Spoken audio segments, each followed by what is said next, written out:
let's start with our webinar today. And I will show the agenda to you. So my name is Karina Liksar. I am the service manager of Growth Program Germany. So Germany is one of the markets we have selected, and we will focus on this market. And my responsibility is to help Estonian companies to export to Germany through different services. So, and our keynote speaker today is Mr. Ulrich Weigel. Mr. Weigel has over 25 years of global sourcing experience with management responsibility in the automotive, aerospace, consumer non-food and optical industries. And Mr. Weigel has also worked 10 years for Leica Camera. Mr. Weigel, can you give a sign us, please? Hello. Hello. Good morning. Good morning. So, and from Estonian side, we have today Mr. Kristjan Erm with us. Kristjan, hello and good morning. Morning. Kristjan is business development manager of Enix and has more than 12 years of experience in export sales and international business development in various industries. And since 2014, he has been working in the industrial electronics manufacturing industry. So, and last but not least, we have our event today is moderated by my dear colleague, Tiina Kivikas. Tiina has to deal every day with both sides of B2B business, exporting companies from Estonia, and on the other hand, purchase managers of German companies. So Tiina is our export advisor in Germany. And I would like to give it over to Tiina now, please. Thank you. Thank you very much, Karin. Yeah, you said partly everything what I wanted to say in my greetings as well, but believe me, this work is not easy. It's work in progress, and I always learn something new. Just a couple of words about our participants today. They are from the main Estonian industry sectors, so metal and machinery, electronics, IT, furniture, and building industry. Mostly are the participants also as company owners, board members, export and purchasing managers. So absolutely right target group, Karin, congratulations. And I'm very glad to moderate this event. Karin's idea to organize this webinar came after she visited virtually Germany's Association for Supply Chain Management, Procurement and Logistics, this is BME, which Mr. Weigel knows very well, the conference. And the conference she gained seemed so important to also to share to our export companies. So therefore, Karin had idea to organize this event. And then she contacted Mr. Weigel, our first speaker, to present procurement side. I asked myself, Kristjan, our second speaker, to cover his experiences and lessons learned as a business development manager. He basically need to act as a door opener and build trust. So I will learn today from you, Kristjan, as well. And dear participants, during our webinar, you have possibilities to write your questions at Q&A box. Our speakers will answer directly after their presentations, or I will take up the questions during our discussion at the end. So, Mr. Weigel, I would like now to mute my microphone and my camera to give you the floor, please. Thank you very much.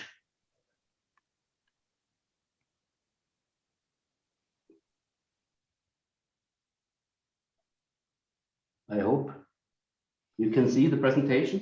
Yes, everything is fine, Mr. Weigel, and yes, you can start. Okay, thank you very much. First of all, good morning, and I'm proud to have the chance here to tell you something from the view of a purchasing organization in a mid-sized German company. As told, I have a lot of experience in different branches, and I'm still teaching directors of purchasing since 9 years. I educate them, so I have really a big overview about German companies, especially mid-sized industry.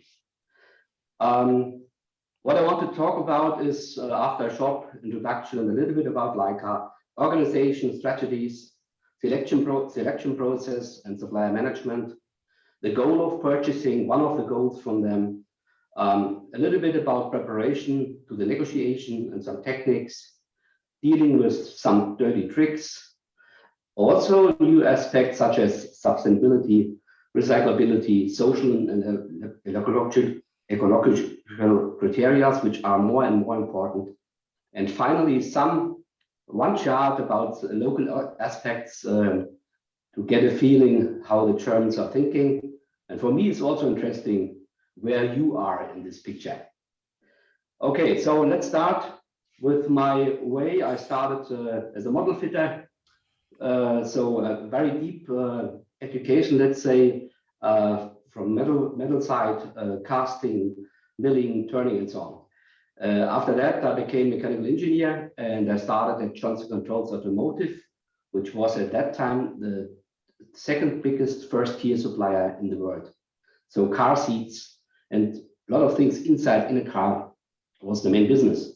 At that time, they asked me if I would like to get a purchasing director with technical background, and I said yes, and it was the best decision I ever made. So this diameter shows you roughly 10 years. I was 10 years responsible for the metal plant in Germany, also lead buyer function European-wide. Then I moved to Hilo. If you have a good ladder in your house, this ladder should have a red dot. Hilo is a well-known brand in Germany, so not only ladders, ironing boards in the past, waste bins, some things in the kitchen, organization things, and also in the wind energy, Hilo is well known. Also about 10 years, there I also took over the responsibility about supply chain management, and I got CEO of a Czech plant.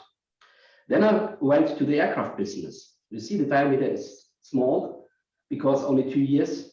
It was a financial crisis. My managers didn't tell me the truth, and I should lie to suppliers, which I don't like to do. My way, 30 years long, is my role as a CME is I'm the lawyer of the suppliers. I am allowed to educate them, but also I am the hangman if they don't tell me the truth. This is my role. And in the last years, more or less 60% my daily business, I was the lawyer. Then I went to Leica Camera, and I think the best decision I ever made. I went to Leica well knowing that Leica was short before bankruptcy. And this camera you see here in my hand was still starting at that time. We speak here about roughly 9,000 euro worth. And so Leica is a well-known brand, a very old brand. And I am proud to be that I could be with my small team in purchasing a little part of the success story we made in the last 11 years, let's say. So this way I followed from my career side. Very important, all these years for me is number one, the team, leading. So I pushed my guys, go to university in parallel, train, get to bachelor, master, and these things, that you get, let's say you come to an area that you can negotiate on an eye-to-eye level. This is one of the main goals I teach daily since 30 years. So I'm working for some universities. I'm proud to say that I teach supply chain management international in Austria, in Wenz, Upper Austria, and also Germany universities. And as I told you, for Alpha Academy, I train directors of purchasing. A lot of people speak about purchasing and write about it, but they never did it. And this is the big difference between me. But I write here together with one of my, let's say, young rookies, I wrote down from practice for practice, also available in English. Okay, enough promotion. This is the brand. I'm proud that I could work for this company a lot of times, and now I in such a pre-retirement. We have a system in Germany, so now I can do what I do now here daily. So these are old pictures from Leica. This is Wetzlar, is in Hessen, roughly half an hour in the north of Frankfurt. And there Leica is located. On the left-hand side, you see a camera, the first one, which is there are existing only one original, roughly 4 million euros worth. Now, when you have the chance to go to Germany and you're in the area of Frankfurt, and if you like photography, or if you like hunting or bird watching, you have to go to this place. Only 1 kilometer next to the motorway. You see here, when you fly over it, you see a lens, you see a binocular, you see a camera. And you see here a 5-star hotel. You see here academy. Everything you need to understand and to learn about optical industry you find here. Open for everybody. I also was responsible for our Portugal plant. Roughly 8 years ago, we built this plant, but Leica was since more than 40 years there before. And also here I was responsible for the strategic purchasing. So most of the parts I bought strategic-wise were used there. It was roughly, I can say it was my biggest customer. Wonderful area, roughly half an hour in the north of Porto. Yeah, organization and strategies of German purchasing departments. I fight since 30 years for a strong role of purchasing in German organizations. And you see here, I was on one level with the plant managers, with the quality managers, with D&E, and let's say I'm proud that I could show on my card that I was YCOO, which opened me doors to deciders in the world. Typical wise, and what I did when I joined in companies and organized the purchasing new, which I did 3 times. First, I made a cut: direct material, indirect material, means non-production or production. So everything purchasing is buying, which is used in the product we sell again, everything, also software, for example, is direct material. Everything a company needs, let's say for heating or cars or something like this, is indirect. First cut, direct, indirect. The next cut, clear cut, is strategic purchasing and operational purchasing. Operational purchasing, I'll come later on, has not a big future. But what I did also here is I made a combination between strategic purchasing and project buyers. So one guy had both things to do. And the reason is it was all under my control, and strategy-wise it was in one line, a big advantage. What happens with purchasing? Operative purchasing will disappear, as I told you. So if we go on with the digital way, and I think it's not a stop, it's the right direction, we will go from the past, so dominated operative in purchasing, a little bit project purchasing, a little bit strategic. On the right-hand side, you see what I did with my teams, and this will go on. Strategic from the beginning on, and operative more and more, let's say, automated, or let's say the digitalization will be the reason that it will disappear.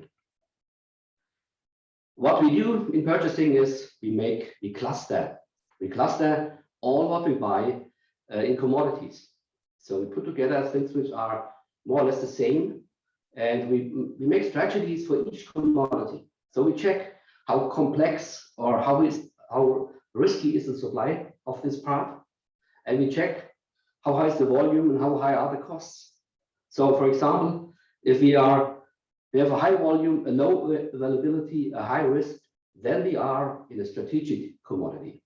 In this commodity, purchasing is acting much more difficult as, for example, in a leverage commodity, where high volume, high availability, low complexity, and a lot of suppliers are there. This is what purchasing loves, because here you can make glass. Strategic commodity is very different. Here the purchasing guy has to be let's say more and more a sales guy. A good purchasing negotiator is a very good sales negotiator, or he has to sell a lot of things internally. So here you have a picture, and it's one of the tools I created with my team. More or less all tools were created with my team. You see here a typical global commodity strategy. This is for electronic components, for example. You see a lot of circles here. And if you see in the middle of the picture, the equipping services, you have two circles there. Let's say these are cakes. The small cake was at that time where this strategy was presented, and the cake was consisting out of three parts in the cake. Three suppliers were in this cake. With their, you can see how big the turnover of each was on the size. My guy showed me then, if you go down to the next circle, the cakes looks, first of all, was bigger because we grew, we knew we will double our purchasing volume, and there are different pieces in the cake now. This is a typical way how we can fight against monopolists. So fighting against monopolists, which purchasing hates, is not, it can change tomorrow. But you can be sure if you have a good purchasing department in front of you, they will find ways to get new suppliers in and get more power in the organization. Selecting process and supplier management. There are different policies: local sourcing, national sourcing, international sourcing, global sourcing, and single, dual, or multiple sourcing. So it depends on the company, it depends on the branch. For example, at Leica, it took me 2 years to, let's say, to qualify a supplier for optical parts. 2 years. At Hilo, it were only 3 weeks. So it's very difficult. It depends on where you are. And my first hint to you is make life easy for purchasing. So offer purchasing things which makes this life easy and less risky. So here you see on a picture on the top, the purchaser has to buy from 5 suppliers, 5 single parts. This is often the case, but not the goal. The goal of purchasing is buy from one supplier all these parts as modular sourcing, for example. Then he has only 1-time risk, not 5-time risk of supplier, and that the parts are not available. Think about something like this. Supplier selection process is not only done by purchasing, it's a combination of cross-functional managers. There is development, there's quality, they sit together, but the driver is normally purchasing. And don't go another way. 20% of sales guys in Germany, which is well known, go another way. They go next. They go to engineering, they go to quality, and then they try to come in. But this is what purchasing hates. And I hate it too. And this was not a big, let's say, under the line, not easy for the sales guy in the future with me when it went this way. Supplier evaluation. More and more suppliers are checked not only once a year, they are checked daily. And the low performers are informed daily. A high pressure to get, let's say, high performance in quality, in price, in the lead time, and also in the risk score, which gets more and more important. And supplier development is also part of strategic purchasing.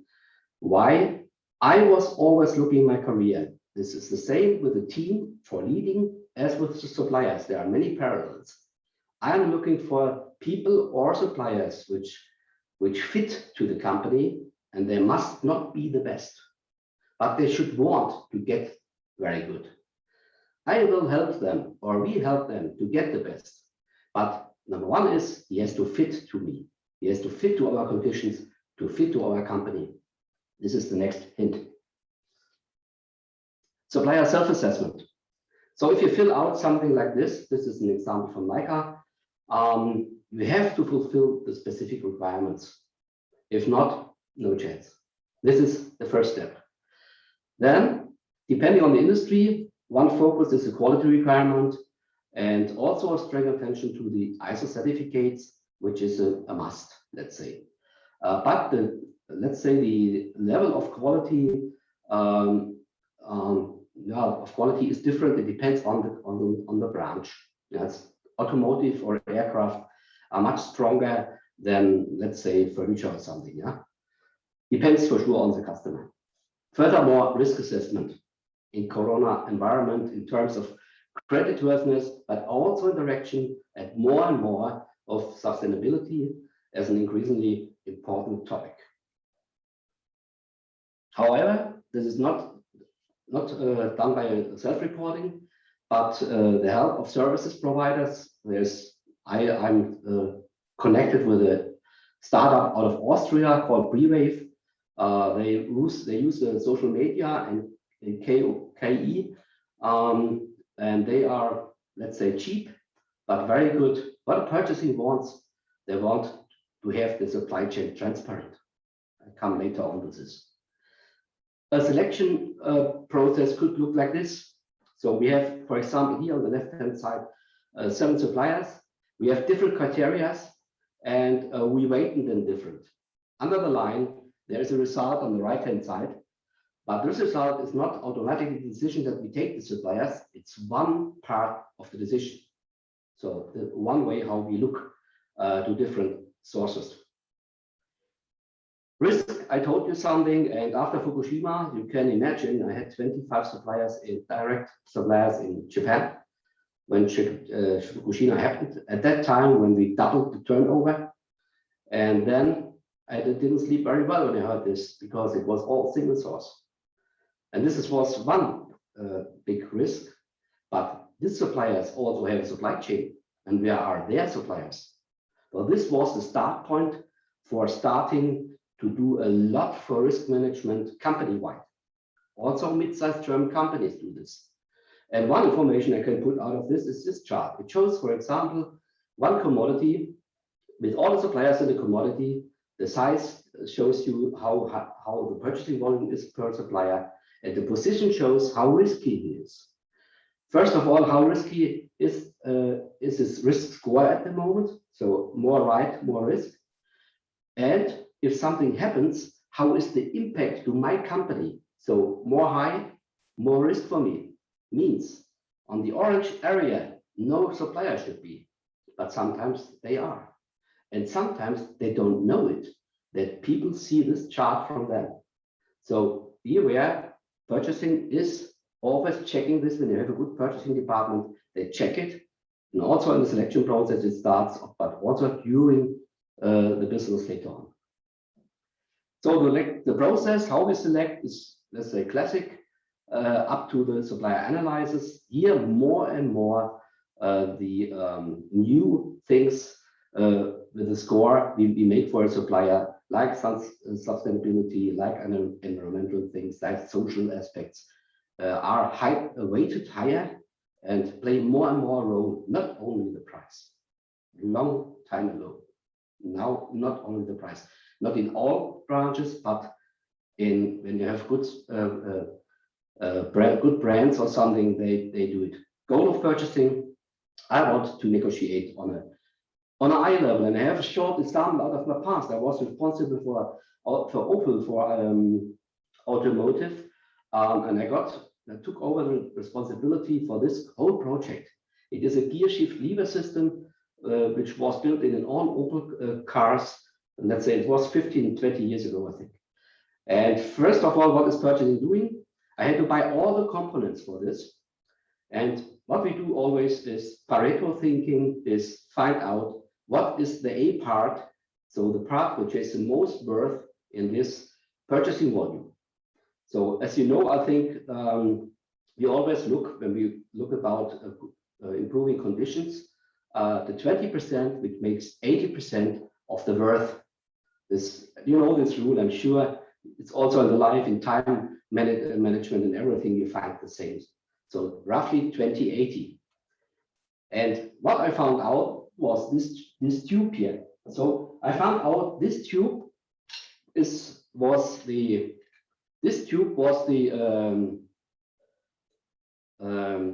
most worth thing in this assembly I showed you before. So purchasing now is focusing on the price of this product. And what do? First of all, they send out inquiries global for sure. This is normal. They get let's say prices out of the world, sometimes dirty prices, I call it, from China or someone else, or Italy, which is well known for tubes and so on. But this is the old-fashioned way. There are other things or other changes that purchasing has to get more transparent and things like this. Means we use the marginal price analysis. We send out quotations and we made by ourselves, let's say, this document as a mask with all single parts this tube is consisting of. So we send out this with the inquiry, and we tell the suppliers, if you want to join the business, you have to fill out each line. If not, I will not negotiate with you. What we can learn, what does purchasing learn from this? If you see in the third position is a sheet. You see the German supplier, which was the actual supplier, he later on gave me his figures. He had 45 cents paid for this sheet which he bought too. The Italian tells me only 15. So what I do then in the negotiation with the German, I tell him, don't you have a purchasing department? Are they sleeping? Next point I can learn is the right side, the target. Sure, it's cherry picking, but it's an information. It's not a realistic price now I'm looking for in the next years, but it's one of my goals I come later on to. What we also want from the suppliers, and this is the next hint for you. Purchasing often doesn't use the know-how from the suppliers enough. This is your chance. Put in your know-how as much as possible. Not only think in this, let's say in this specification, you see here the tube with the thicker black lines. This is this tube I have in my hand. I told the supplier in the negotiation I showed before, I give you now, after we reduce the price from tomorrow on, I give you the chance, come back in 3 months and present me a new version with the same function for the customer, the same function, but with a lower price. And he came back with this solution. I hope now the picture is not so good, I think. Yeah. But you see it on the drawing. He found a way, and these are real samples. These are parts from Opel, parts from my past. With this solution, we could make a next step, lower with the prices, and the supplier got part of this advantage. So a hint, maybe. This brought, you see the result you can see on the right-hand side, the next step down. From the preparation to the negotiation techniques in Germany. As more difficult the negotiation is expected, as more detailed the preparation should be. We think about 80% of the success of the negotiation rests on meticulous preparation. Rule of thumb, plan in twice as much time for preparation as for the actual negotiation. This is the roughly number. But as another tool created from me and my team, the daily business is different.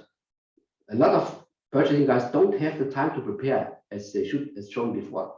So we found a way how with one press on the knob of a computer, I can print out this sheet for each supplier, which shows for me with one view, I have a wonderful picture about the supplier. I see his turnover for 2 plants, the colored lines.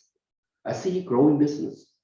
On the bottom, I see his quality scores from the past, also from years before. I see where it became better or worse. And before I forget to say it, what I am looking for with my whole team all the time, collecting bad news about suppliers. Sorry for this, but we do it. But they have to be all true. I use it in my negotiation style, which is very important, and it's not let's say negative. It's a chance to get better for the other side, but it's also helping to put him in this position where he really is, and not where he tells that he is the best in quality, #1, and so on, which is often the case on the beginning of a discussion. What I see here too is, I see with one view, I see the let's say his conditions. So how does he supply? Does he supply DAP, for example, which I liked? I don't want to have, it's another hint, FOB prices or something. I don't want to do something with transport costs. This is not my core competence. It's yours. So I want to have the part, and I like it small volumes, but often delivered, or in consignment stocks. Another way, with a good payment term, accepting my conditions, purchasing conditions is one big goal, for example. So these are things I see immediately, and everything which is not fitting to my purchasing strategy is on the agenda of this negotiation. The goals I talked about, very important. On the right hand side, you see the maximum goal. It's an ideally goal, depending on the situation. It's an optimum negotiation result. It's not no utopia. We saw on the example of the tube, on the right hand side, a price of roughly 3.2 euros. It was not realistic at that moment, but this is a typical maximum goal for me as purchasing for such an important part that this tube was for the future. I'm always looking to go in this area with the prices. So maximum goal, important, but more important is the minimum goal. I said me and all my teams do it, and I teach it everywhere. We have to set the minimum goal, and the minimum goal is very important. It's a lower limit, which is just better than the abort of a negotiation. So I stop negotiation if I don't reach this goal. Because if I don't reach this goal, I get a problem if they have to tell my manager that I didn't reach it. So I have no chance. I only can stop the negotiation at, let's say, we see us in 1 week again or something. Very important, and I know it's trained for sales guys to set an anchor. So in the beginning of a negotiation, after, let's say, the small talk, then very quickly, the sales guys or purchasing guys, meanwhile, try to set an anchor. Maybe you have the base for the discussion for today is the price of €8, and then you come in and says, "Oh, Mr. Weigel, the quotation I sent you is still not valid. Corona and everything. Corona is used very often, too much at the moment. I don't like them. Don't like it a lot when people say speak about prices in combination with Corona. They have to manage it. Don't tell it daily." Huh? And then he said, "No, the €8 still not valid. We have to discuss now today for €9." And this now destroys the strategy of a purchasing guy, or on the other hand, the strategy of the sales guy if the purchasing is faster. So anchors are a weapon.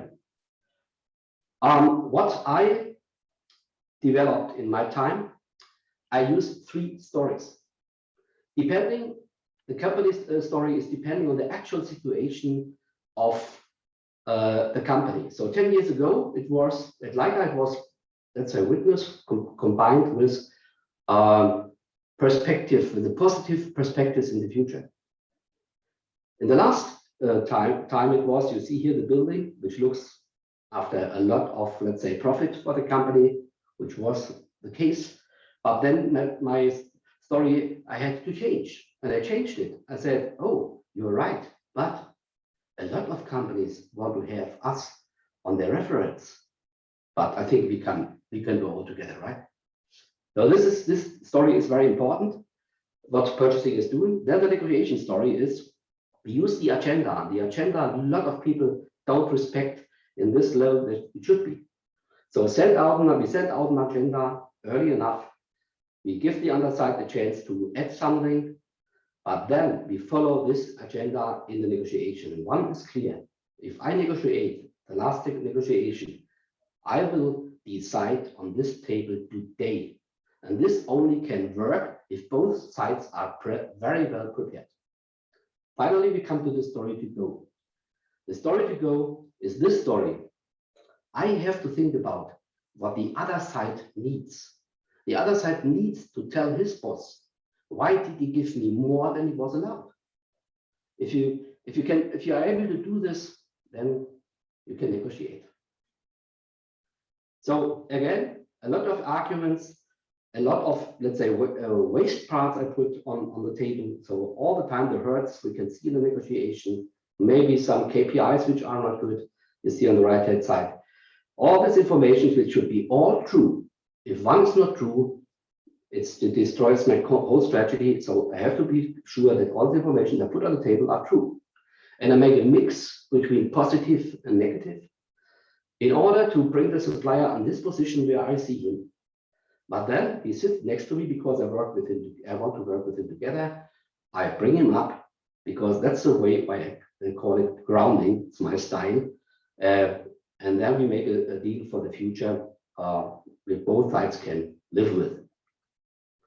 So dealing with dirty tricks, there are some good guy, bad guy. I don't like this acting good guy, bad guy. It's very, for me, it's very transparent, and it's not my way. All of my life I was authentic. People should see when I'm not happy. They should see it. Why not? So what I use this for is I buy parts the real customer in my plant is using in his production, and when he has problems, and I go through the company, tell me, Mr. Weigel, please come. Look here, the third time the supplier doesn't perform. I'm sick of it. I will speak to the general manager. Change it. I told you 3 times. Then I say, stop. You are right. I have an idea. Next week he will come. 1 o'clock, you knock on the door. The next Wednesday, you come in and you tell him the same you said me now. This helps because this is, let's say, the truth. Next point is change of negotiator. And now a hint for you. On the beginning of a negotiation, ask, is this the last, let's say, level? Are you the decider? Don't to be honest, it's not against you, but I have to know it. Because in the past, sometimes they change the negotiator on the end, and then he also wants something. So this is a dirty trick. And I told you weaknesses, so looking for weaknesses all the time. There are some more. And what I don't like is to try when purchasing sales tries to get my German do. So the German you called do is, let's say, very. I don't like to use it in my leading and in my also negotiation or dealing with suppliers. So it's, for me, it's a very high worth, and I don't like if sales guys try to get it from me. If we work together 10 years and we went to some wars together, he will get it. But don't try it too easy to get. It's a difference between the German do and others. I was 10 years working for transit controls. Everybody do.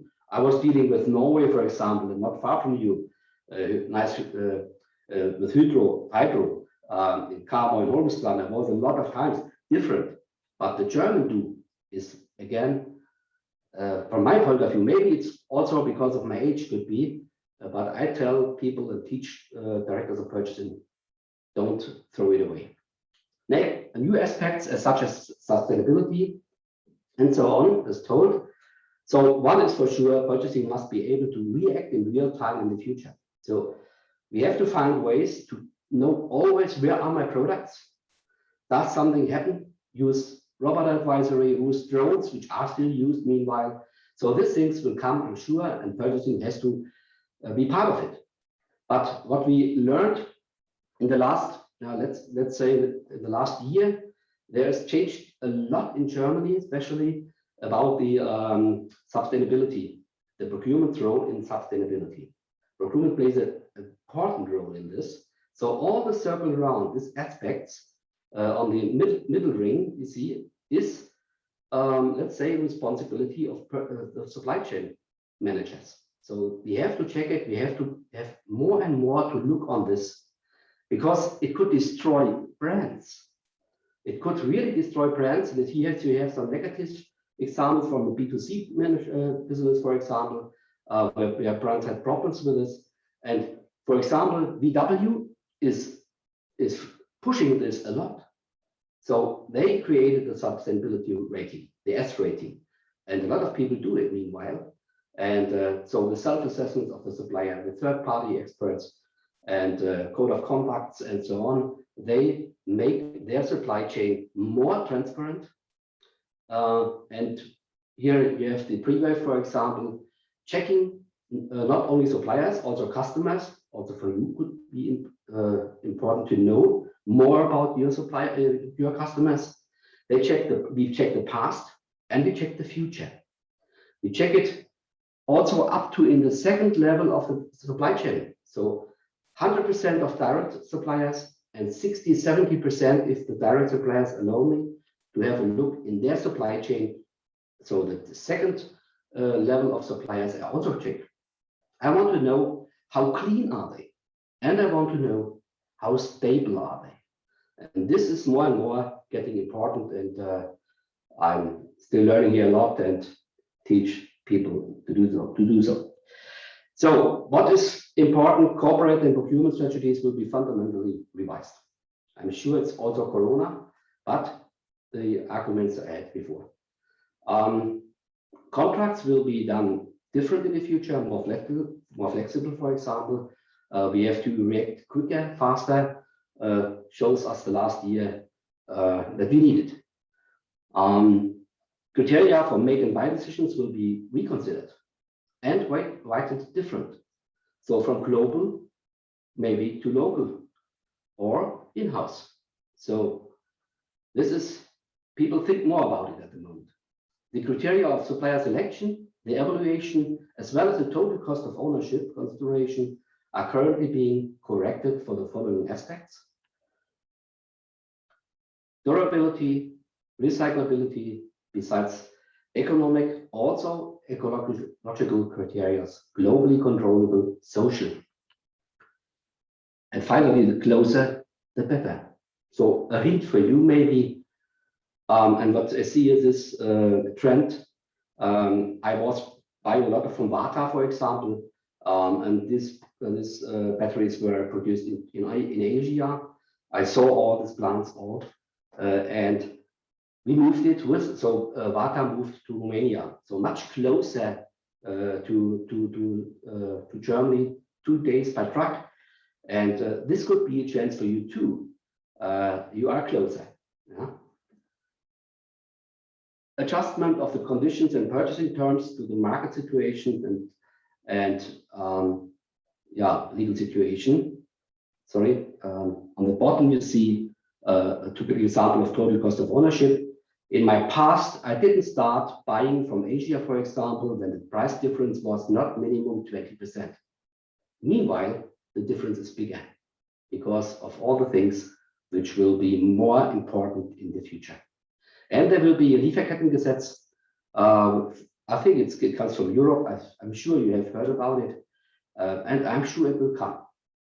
Maybe not very strong from the beginning on, but it will get stronger and stronger, I'm sure. So be prepared for this.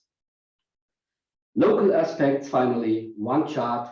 You see here, West, factual focus, East, focus on people. And when I speak about West and East, when I go over the Alps to Italy, when I go then East, more East, so I was in Czech a lot of times, Poland I was, Romania I was, and I go more and more East, Russia I was, and then going to Far East, more and more, this is from West to East, the focus you see here. Factual information before people, factual competence is crucial.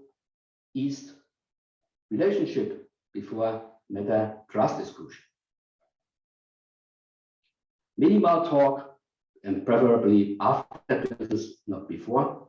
Big difference to Asia. So I was, for example, 36 times in China, 25 times in Japan. I had to negotiate a lot with these different cultures. And I learned it that it's very different. Also, what they ask you is very different. So I got asked in China, why don't you have charts? How much money do you earn? And things like this. Meanwhile, I understood it. They want to know which man I am. Can he trust me? And if after that, and it was a good, let's say, a good talk, then I get much more better decisions. In the first years when I was in China, I didn't make all the money I could do. Get to the point quickly when logical, factual arguments with so always be aware as purchasing guys that don't have time, they want to know this quick, transparent, fast. East, excessive getting to know each other, emotional liability. Contracts, laws, and courts helps in conflicts in Asia. Different authorities helps in conflicts, especially in China. Do not owe anyone anything. Immediately settlement of a dispute. Big difference to Asia. So it's more or less the investment of them. One example. Chinese helped me a lot, and I got a phone call when I was at Leica, and my partner on the other hand from China asked me, Mr. Weigel, my daughter has now finished her studium. When can she come to Leica for practical? Not if. So then you have to perform too. This is a big difference. Self-promotion, who are you? In Asia, with presentation, to whom do you belong? Separate work and private life in Asia, often a mix. So this was my input, and hopefully you could use some information so that can use it to get more successful in the future. Thank you very much. Thank you very much, Mr. Weigel, for your time. I have here I wanted to add something that we are going to send both presentations, both from Mr. Weigel and from Mr. Erm, to all the participants later, so you can download it. We are going to send link. Don't worry about taking pictures now or writing up. Mr. Weigel, I would like digitalization and globalization. What do you see? What role will play in the future purchasing manager as an individual? Do you think that we are living like in an old Europe? We will keep the people like purchasing managers and like you now show the differences between East and West, that the East world go more like KI way. So the computers will choose out the suppliers. Please open your microphone before you, or my assistant could open the microphone.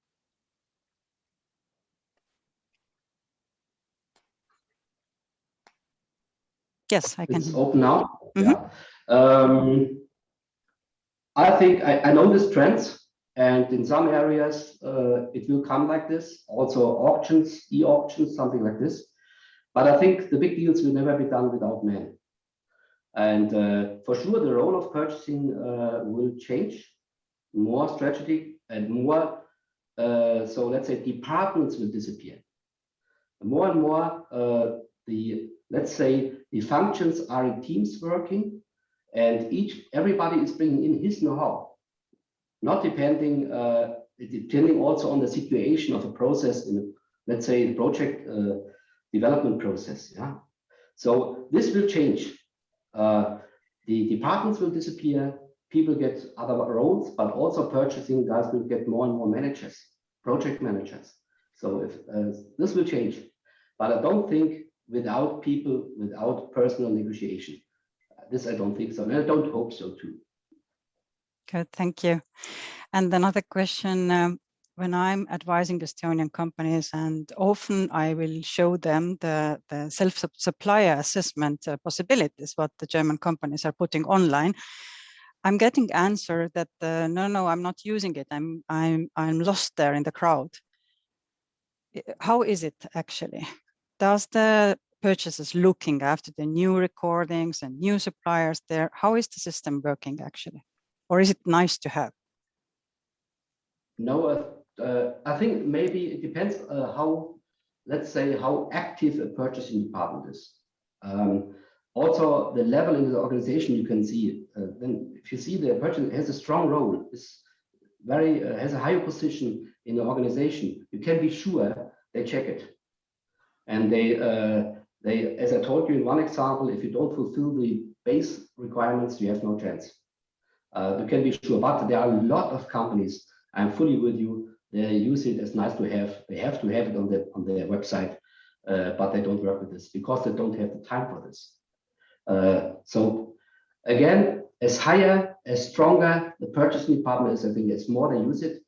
But I think the majority is more the other way. Nice to have. You mentioned also sustainability rating or something like the future trends are important. Would it be important also before negotiating to send those documents already in, like attachments or something like that, like pre already work? What do you think? For sure.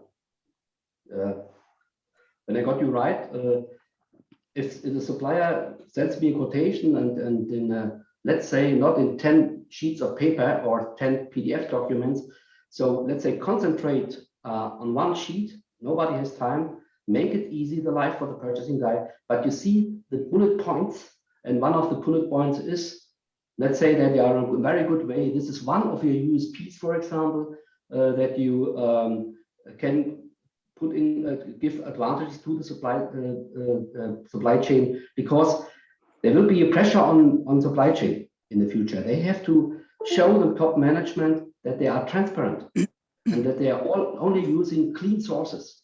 And when you can make this easy for them, I think you have a chance. Also, maybe with higher prices, you cannot compare you with China, I know, but by the way of this, maybe it's a chance for you. Thank you, Mr. Weigel, so much.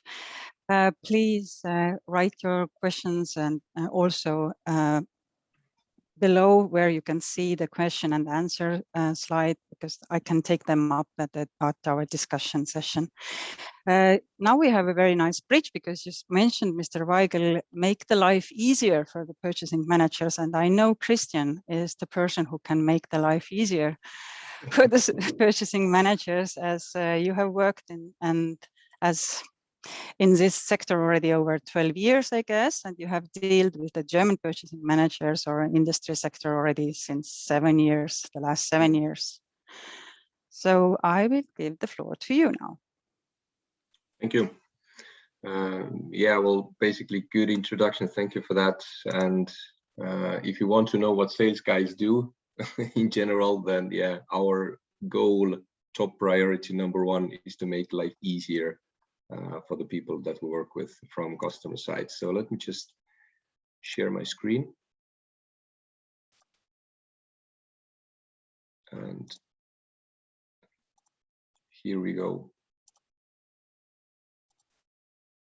So basically, yeah, I will be talking a little bit about from the business development and sales point of view. So very big thank you for Mr. Weigel for a very good introduction on the view from the opposite side of the table.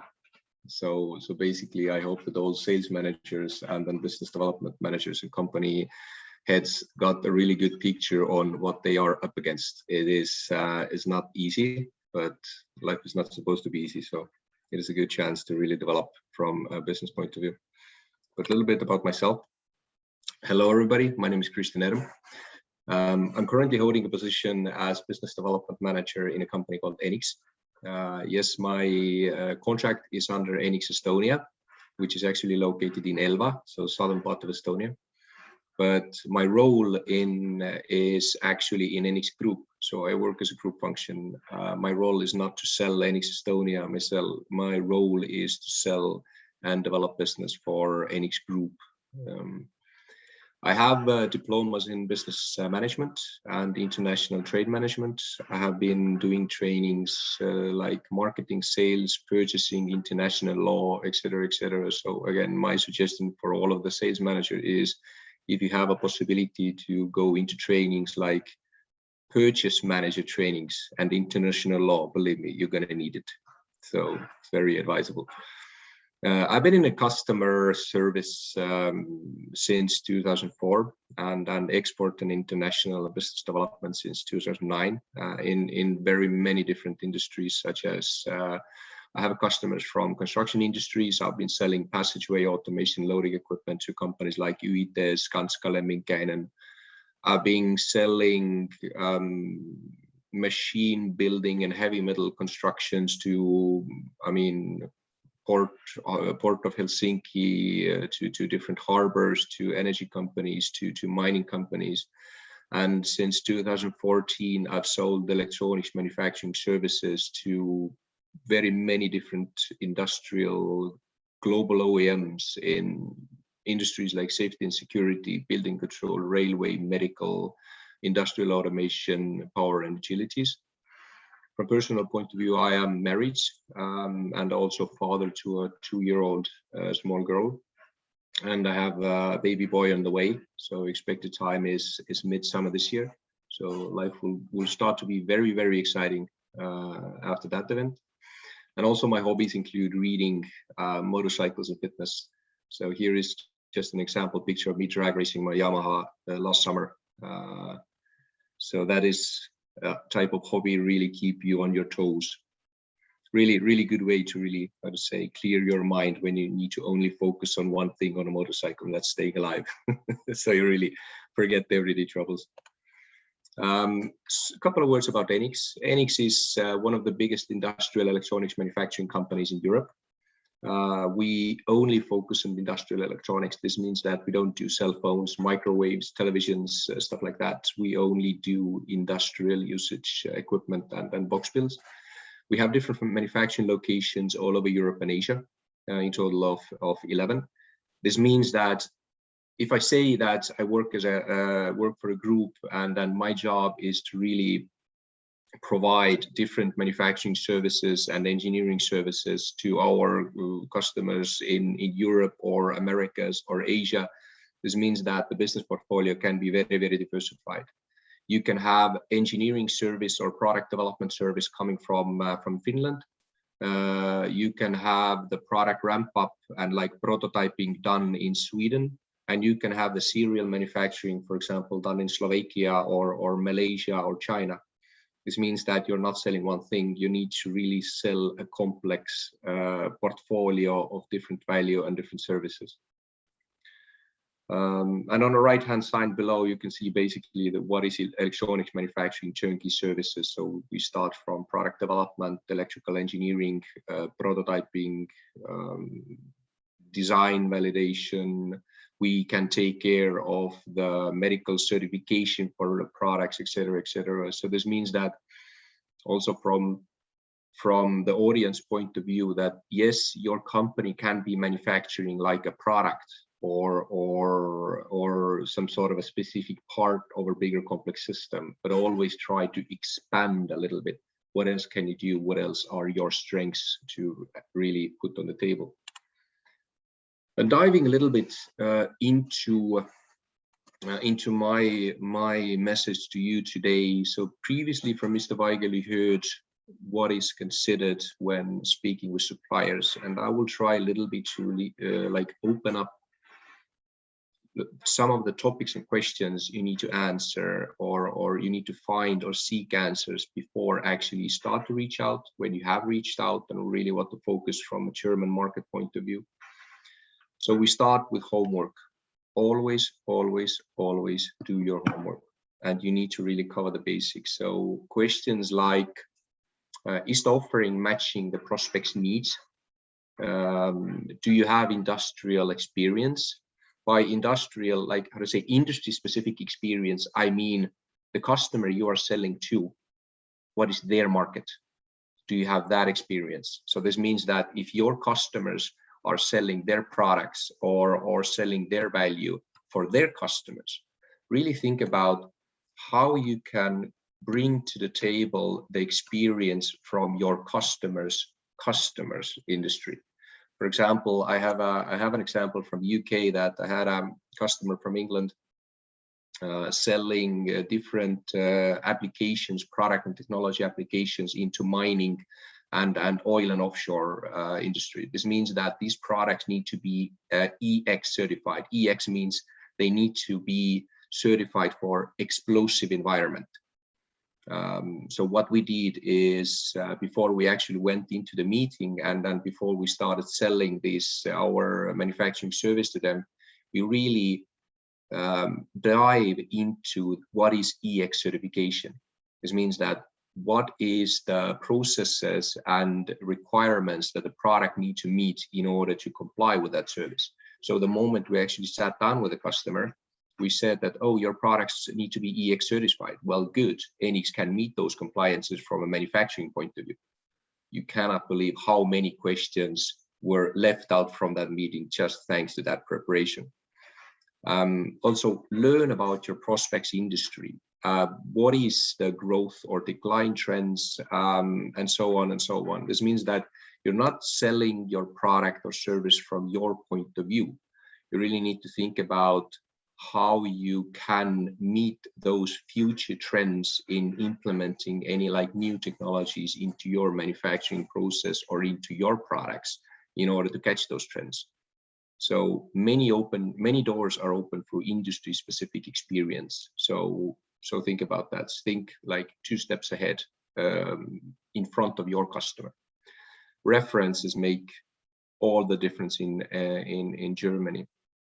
Ask references from your business partners, your customers, ask introductions into a new potential prospect.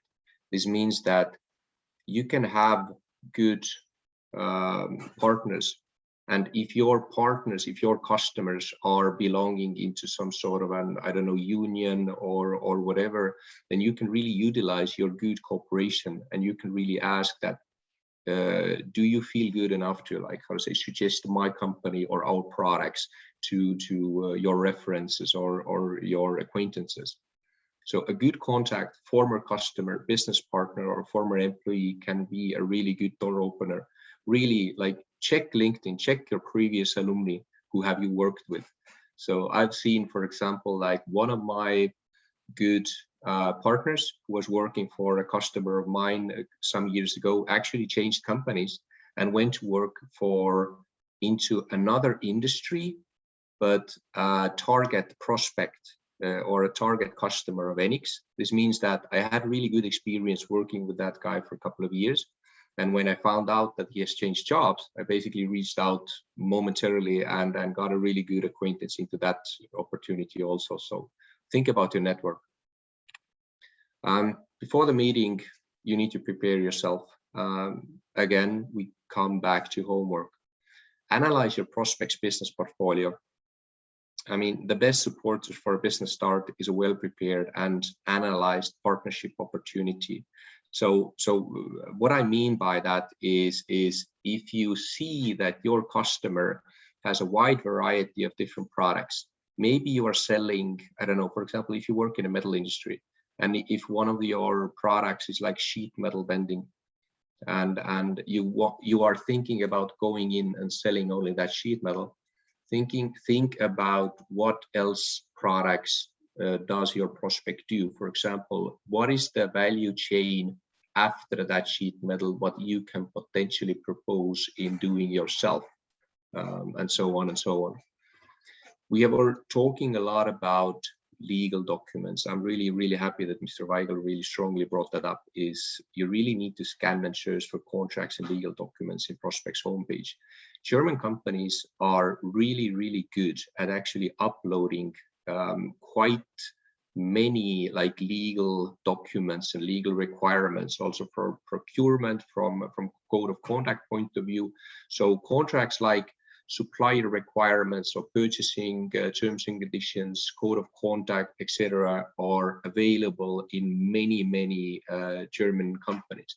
What I usually do from my point of view is that before I actually start going into the meeting, I take those contracts, I screen them through myself. I highlight some of the potential question marks. I actually go, if our company has like a different legal department, but if your company has a lawyer inside, or like how to say, contractual partner to take care of the legal stuff, take those contracts have a quick sit down inside your company and think, okay, code of conduct, is that matching with our company? Yes, we can already sign that. General terms of purchase, can you actually comply to those terms and conditions? If you go into a meeting and if you already say to the guys, hey, by the way, here is your company contract, here is your general terms of purchase, here is your code of contract, these are already signed by our company management. Again, this will create a completely different scenario going forward with the negotiation. This means that these purchasing guys, they always think about these legal requirements that they need to run through, and oh no, this will take time and it can take weeks and months, sometimes even years to close a contract and etc. So if you already go into the negotiation with these documents signed, it will be making life very, very easy for the purchasing team. So you really want that. Before and during your first meeting, so value proposition. It's not only about selling a product, it's really selling the value. What else can you bring on the table? Very important is whatever offer you put on the table, you really need to have the management support for that. This means that external selling is difficult, but internal selling is a lot more harder. This means that any offers, any value propositions really need to be, approved and supported by the management. Business analysis done on customer portfolio with your company's matching values and experiences explained. This is something that sometimes humans tend to forget.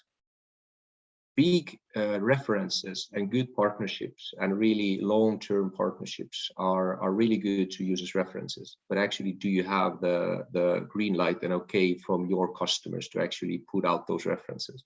This means that you can go and say that, for example, you have been a supplier into the automotive industry for 20 years. That is positive. But if you go that, okay, we supply, for example, 2 million euros to this company and we supply 100,000 products annually to that company, you can think that that will help you a lot.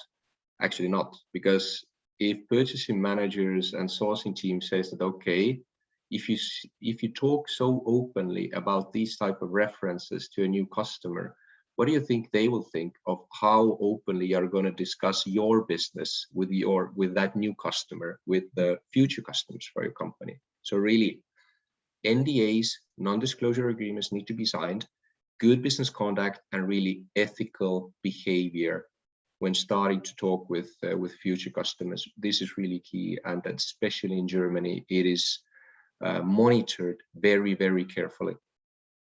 So explain and show how your products or services will have positive effect on your customer's business, and really how working with you will benefit from company value point of view and a contractual side. The offering itself.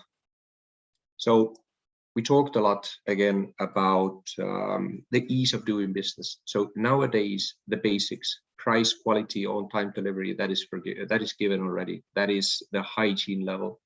What is the added extra? What is the ease of doing business, what you're going to bring on the table? For example, budget. Mr. Weigel introduced a little bit, like you can have a product price, but you can also have NREs. You can have 60,000 for a tooling that customer needs to cover. Okay, offer flexible startup, offer flexible NREs, offer that you will put that startup cost into the unit price for the first year or second year or whatever. Technology. I mean, you need to also think about that do the preliminary analysis on technology matching products. This means that selling price is good, selling quality is good, but also what also purchasing manager really looking forward to is sell the technology and sell the value coming from that technology. Capacity.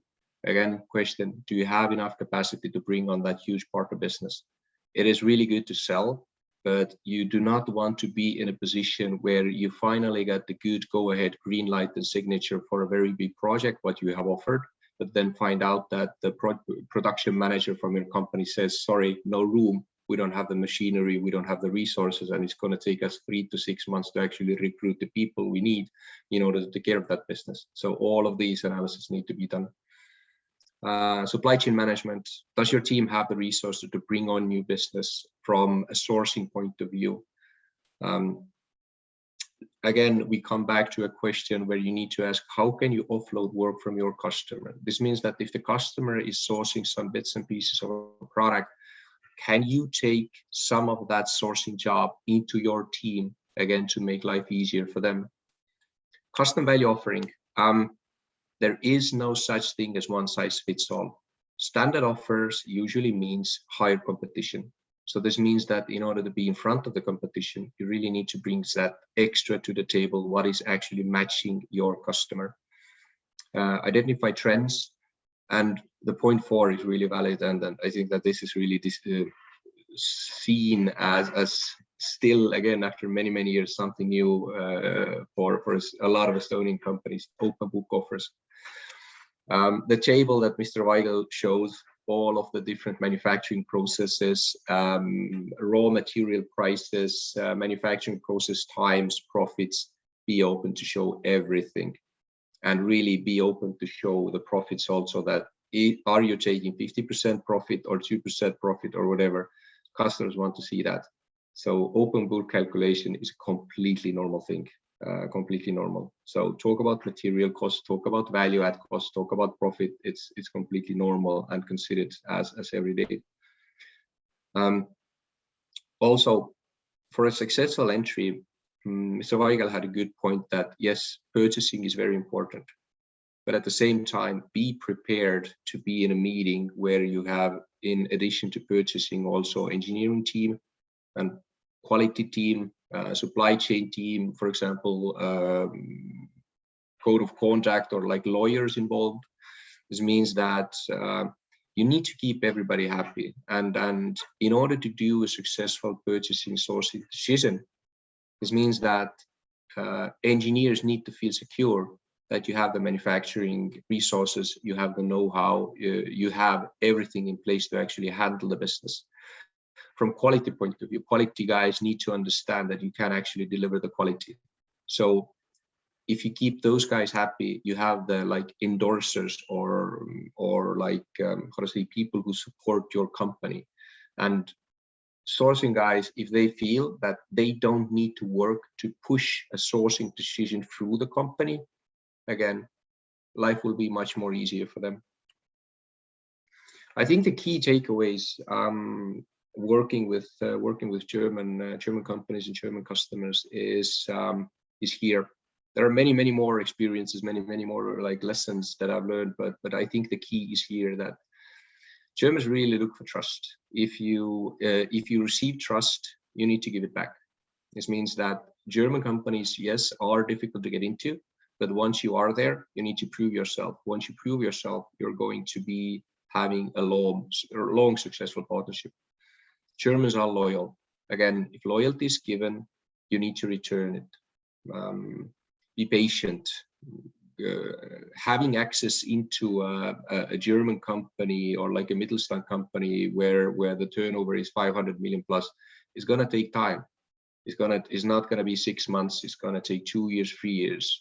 My example is my previous, in my current company, some of the first emails to new prospects, for example, were sent back in 2008. And it took us 10 years to get the first RFQ. 10 years, and that's the thing to consider. Be on time, always be on time. Also into the everyday weekly project meetings, you need to be on time. Like Mr. Weigel also put, functionality and quality above all. The devil is in the details. So always read the small print. This means that if you receive a quotation or like an RFQ package, and if you have 10 folders, each of those folders have 10 subfolders, and each of those subfolders have 100 documents, read everything. You need to know absolutely everything what is written down, all the fine print, all the small lettering, absolutely everywhere. Because if you sign a contract or sign a deal, And if you're in a situation in a meeting where the customer said, okay, well, that document, page 250, the last page, the small print, is that terms and conditions covered by your offer? You need to say yes, because behind that, yes, you need to understand that, yes, you know what he is talking about. And when you do not know, then you are in trouble. No, you don't need to know German, but it is very beneficial to understand Germans. The new generation of younger German purchasing managers and teams, they are very well they know very well English language. So English in that sense, it's not the big challenge. It is still a little bit challenge in Germany, but you can be okay with English also. Again, Germans don't like uncertainty. So be prepared to cover every little detail from quality, legal point of view, manufacturing process point of view, absolutely everything. And again, I come back to this, the same and final, the biggest lesson I've learned: focus and support every team member. Sourcing, quality, engineering, lawyers, absolutely everything. Basically, you need to be like a dirigent in an orchestra. You need to cover absolutely every band member, and you need to understand the legal stuff. You need to understand the quality. You need to understand, and you need to support those guys, because big decisions are made in a team. Yes, sourcing manager are the final word to say go or no go, but the entire team needs to support that decision. And I think the last message that I really want to put in front of you is that, coming from Nelson Mandela, that I never lose. I either win or I learn. This means that if you lose a deal, okay, fine, it happens. What are you going to learn from it? What are you going to do differently the next time? Are you going to prepare more? Are you going to do homework more? Are you going to this time read the contracts?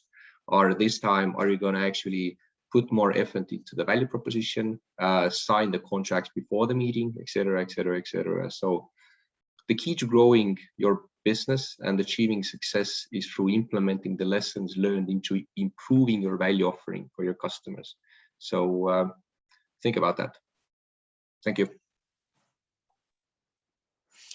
Thank you very much, Kristjan. It was very interesting to hear. It's like a short, very speed form to understand how you're sorry doing. About that. No, it's okay. We didn't give you more time. That's the problem.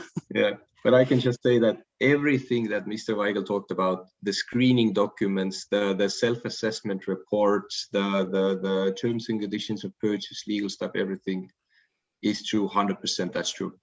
And then the more you know about this, the better you will be prepared in actually having a successful partnership in Germany. Because it sounds scary, it is scary. But yeah, if you want to be successful, you need to understand this. So now we have a little bit time to answer the questions and go our discussion round. And I would like to open it. Mr. Weigel, can you open your microphone as well? I would like to open the discussion round with a question what Mr. Weigel asked as we first met. You haven't been in Estonia, you don't know us. So I would like now to imagine a role, you're a purchasing manager and Kristjan, you're a sales guy. You have to do now like a speed selling pitch, 1 minute. What are the Estonian strengths? Why to purchase from Estonia? I think that the biggest USP, biggest strength of Estonia is twofold. One side is flexibility. By flexibility, I mean Estonians' flexibility to new situations and environments like new export markets, new industries, but also being open to new expectations from new customers. We have Estonia as a nation from a historical point of view, we have been demanded to be very, very flexible to very big systems, and we have adapted very well. And from the other point of view is the other strength is in fact adaptability. Adaptability to working with new technologies and processes that customers expect from us and finding a way of making it work for our success. So I think flexibility and adaptability, those are the biggest strengths that Estonia has. Estonia is small. Estonians are a limited number of people on this earth, but we have been using those two strengths very well. And I think if we continue to do so, we will be successful. So, Mr. Weigel, would you do business with the Estonians based on those two? To be honest, if I speak about China, I could repeat your words. So they are flexible, they are adaptable, very good and adaptable. So for me, from at the moment, it would not, let's say, would not be enough for me to understand your USP. It depends for sure on the industry where you are. I saw a lot of electronic experts sitting today with us here.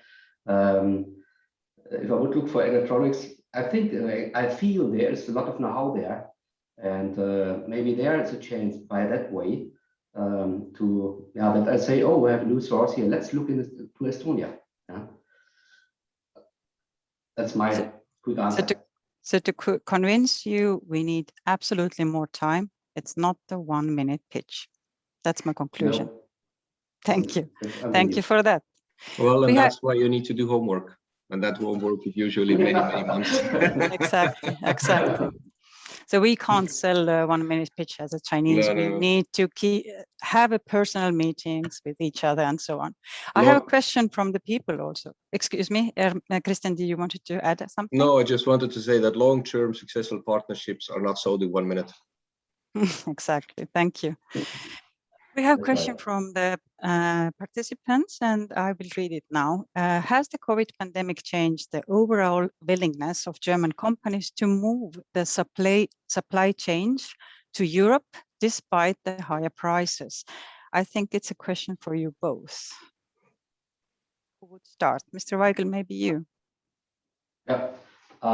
First of all, purchasing always is looking to get more for less money.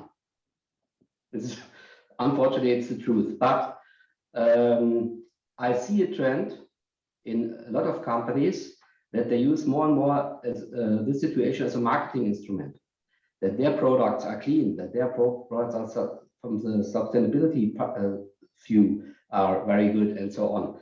And this gets the allowance to purchasing to buy with higher prices, because we also can reach on the market, on the sales side, also higher prices for this. This trend I see in some branches, but there are a lot of branches, they still fight for each cent, or go on and on and on, all this for nothing. This is the goal, but I think there is something possible now. The chance is much bigger than ever before.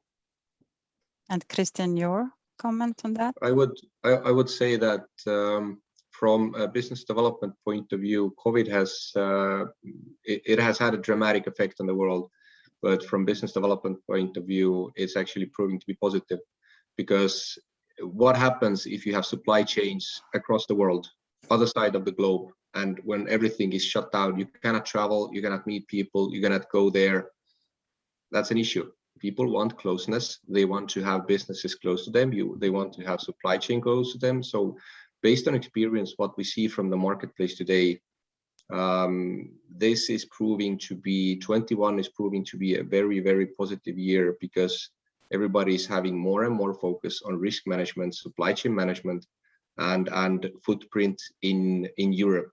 And also one very important thing is that working a lot with Scandinavian companies and a lot of with German companies, sustainability and really thinking about the environment is proving to be one of the key topics going forward, also in sourcing decisions. So this means that carbon footprint, you can have the best sites in Asia, you can have the lowest cost, you can have the best robotics, whatever in China. But if the project says manufacturing footprint needs to be in Europe, then it needs to be in Europe. So carbon footprint and environmentally friendly is going to be a serious topic. It's not like something nice to have anymore. It's going to start having effect a lot on the sourcing decisions. And we see this COVID situation is benefit, like proving to be beneficial. Do you think, Mr. Weigel, it's important also at the small and mid-sized companies, or is it like a benefit for the bigger companies that they fulfill all the sustainability and all the criteria? I think the criteria is not the first criteria is not the size. The criteria is B2B or B2C business. And I think the B2C business is the biggest chance because the end consumers, the customers are looking for this a lot at the moment. So VW is more or less B2C, and big brands, important brands, they have a look on it. Because if you see in television a report about Leica that they buy in Bangladesh products which are done by child, this would kill a brand. So brands and B2C, from my point of view, they have a big focus on it. Not others too, but they are especially from my point of view. So during negotiating and doing B2B, you need to think at the end customers already. You need to be prepared. What trends are there and so on. That was your point. Good. I actually looked yesterday at the German Manufacturing Purchasing Manager Index, PMI, which measures the activity level of purchasing managers in the manufacturing sector, and it's looked pretty good. I was surprised. The activity index shows me that we are at the same level as we were in Germany 2018. Lowest was, of course, April and May 2020, but now in March, this index even jumped up again. So the German purchasing managers are active. Can you comment it? It doesn't matter who starts, please. I can have a short comment. Is that the BMI is actually something that we monitor weekly and focus on monthly. So this is actually a very good indication that what is going to start happening short term on the market, and I can completely confirm that the market is very active. And those figures, what you see from a BMI point of view, I would very strongly suggest every company to look into, because that's going to show you when the action starts. And if those BMIs are up, and if your company sales guys are not pushing out more opportunities, not sending more RFQs, not getting more RFQs, then you're missing the action, and then that's not good. Mr. Weigel, yes. Fully agree. Yeah, I'm with it. It's a very good index. I strongly suggest to monitor it. Yes. I have a question from the participants again, but it's going to more like a different angle, but it's good. What do you think about the ethical behavior of Eastern European suppliers, Mr. Weigel?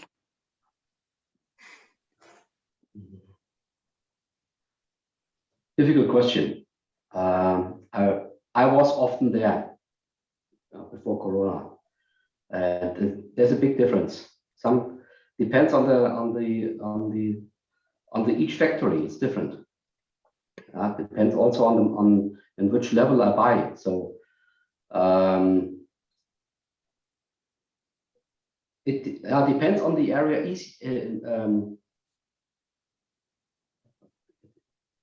Eastern European. What do you mean with Eastern? What does you mean with Eastern European? Is it? I think that's where you started. You said you crossing over the Alps and then going more eastern. That's the Eastern Europe. Okay.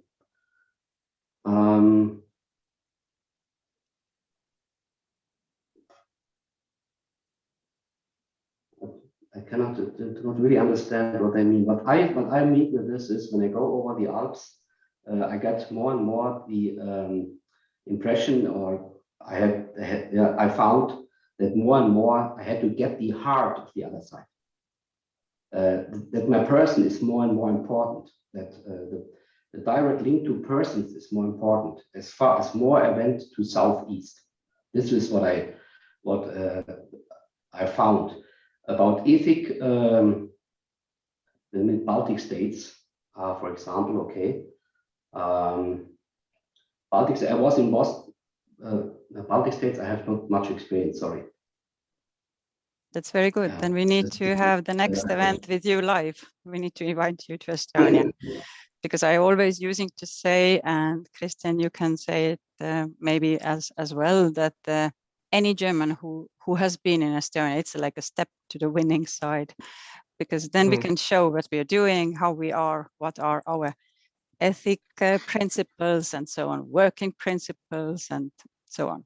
I mean, Estonia, for example, have trying to define ourselves as a Nordic country for many years. We define ourselves not part of Eastern Europe. We define ourselves as part of like the Nordic type of business and the Nordic type of conduct, etc. So I think that is very valid, because ethics starts from people, and that starts from very early beginning, from the kindergarten and from the bedrooms and from homes. But the conduct of companies, that starts from the values. So my suggestion is that what I see, it is improving a lot. It has been improving massively over the last 15 years, when I've been active in different industries, different customers. But I truly suggest, when talking to customers, focus on what is the value of your company, the business values. Is it technology? Is it innovation? Is it people? Is it environment? Whatever. And really build up your value proposition based on those values. Because a good example, when I was in one company meeting, I actually started my value offering or value proposition when matching our company values with the customer company values. And we actually had both like 6 values, and 3 of them was a match, direct match. And that was a really good, ethical, solid groundwork to really say, hey, our company value ethical conduct, we are open, we are transparent, but this also means open and transparent open book calculation. You need to think about that. You need to start talking about profits, about manufacturing process. So it's everything is combined. You cannot talk about ethical conduct and good behavior when you are closed up, and when you're really not opening up your company and really opening up that what you value inside your company and how you really run the business. So it's I see a lot of improvement, but it's still some way to go. But it depends on the group also. Any comment, Mr. Weigel, to that? I have to understand the core competence of the company. The values I check, by the way, of my documents, the conditions we have. There's a lot of written in it where I can be sure if it's signed, they are fitting to us. They respect people and so on and so on. So this for me is now often clear. I have partners, they check it also there where it happens. What I try to do, I always traveled. I had to look. I was in the wonderful part of my job to go to Estonia, to see the country, to understand the culture, then see your core competences. If you are very innovative, for example, this I feel, yeah. But this could be a big advantage for a supply, for a purchasing guy or a development department. Innovations and thinking new, and also the connecting without people, so digital and these things. This are core competences of you, I'm sure. And this point out, and if the chance is there that we can travel, if people come to you, and I'm sure business will follow. So this Thank you very much. Yeah. That's a very nice closing words, actually, Mr. Weigel, and invitation to Estonia is already on the way for you. Unfortunately, our time has run out. We are already 5 minutes over the time. I would like to give the conclusion words to Mrs. Alexer Karin, please. Thank you so much. It's a very big compliment to us that about 40-50 people stayed with us to the end. Thank you very much for that. Thank you for our panelists, Mr. Weigel, Mr. Kristjan Erm, and my dear colleague Tina. I hope it was an interesting and useful webinar today. There will be more webinars, maybe end of April or at the beginning of May. And we will have interesting panelists and referents from Germany, directly from Germany. So stay with us and stay healthy. And thank you very much for this being with us today. Bye-bye. Thank you. Bye-bye. Thank you. Goodbye. Thank you.